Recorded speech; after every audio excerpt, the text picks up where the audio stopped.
সব রেকর্ড ছাপিয়ে গেল। হুগলি জেলার বন্যা ভয়াবহ আকার নিয়েছে আজও। গতকাল এবং আজ দুদিনই মুখ্যমন্ত্রী মমতা বন্দ্যোপাধ্যায় বন্যা পরিস্থিতির খতিয়ে দেখতে এসেছিলেন সরেজমিনে দেখতে। হুগলি জেলার আরামবাগের বৃহদাংশ থেকে শুরু করে খানাকুল, তারকেশ্বর, কোথাও এক কোমর, কোথাও একতলা বাড়ি পর্যন্ত জল উঠে গেছে। গতকালের থেকে আজ পরিস্থিতি আরও ভয়ঙ্কর।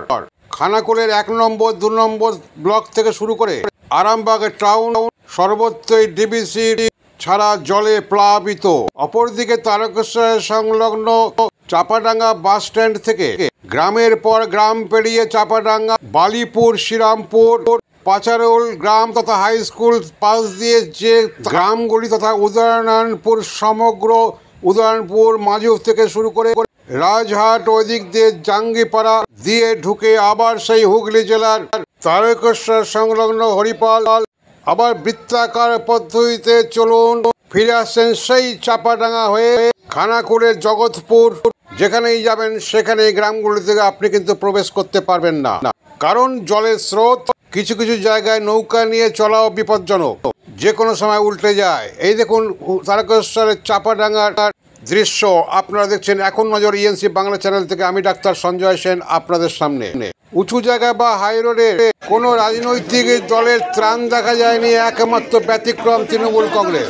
যখন প্রয়োজন এই এমন ভয়ঙ্কর বন্যা পরিস্থিতিতে সমস্ত রাজনৈতিক দল এক হয়ে গ্রামবাসীদের পাশে দাঁড়ানো, তখন সবকিছু ভুলে গিয়ে রাজনীতির অঙ্কটাই করছেন সবাই।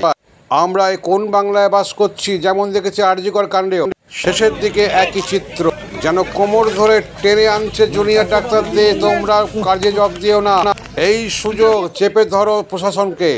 এই কোন বাংলায় আমরা বাস করছি?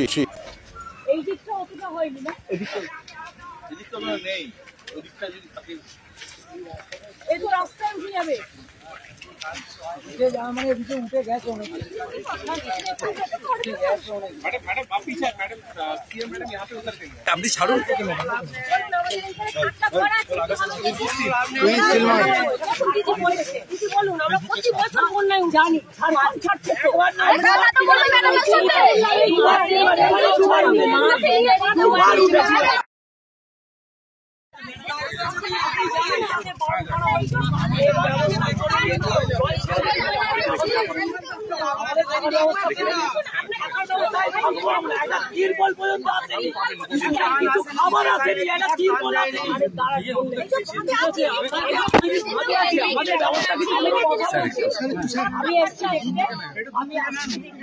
আমি কথা